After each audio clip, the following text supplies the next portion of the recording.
Define the terms system, surrounding, boundary, state function, heat capacity, internal energy, enthalpy of a substance. तो students आप क्या करेंगे कि आप तमाम जो आपके पास टर्म्स हैं उनको वन बाय वन डिफाइन कर रहे होंगे और साथ में एग्जांपल लाजमी मेंशन कर रहे होंगे।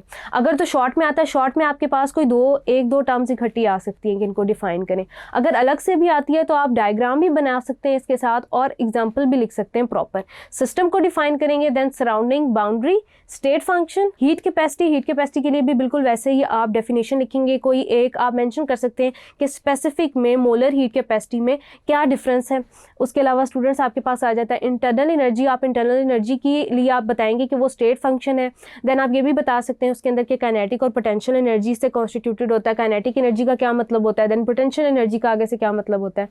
फिर आता है students enthalpy of a substance. Enthalpy को जब आप डिफाइन कर रहे होंगे तो आप इसके लिए जो इक्वेशन है from the first law of thermodynamics कि एंथैल्पी किसके इक्वल है, ये भी मेंशन कर सकते हैं। इसको लिक्विड्स और सॉलिड्स के लिए लिख सकते हैं कि इसकी वैल्यू इक्वल होती है to that of change in internal energy of the system. उसके अलावा स्टूडेंट्स आप इसके दरमियान लिख सकते हैं कि रिलेशनशिप क्या होता है हीट ऑफ रिएक्शन का और इस एंथैल्पी का, कि ये दोनों सिनोनिमस होते हैं एक तरह से।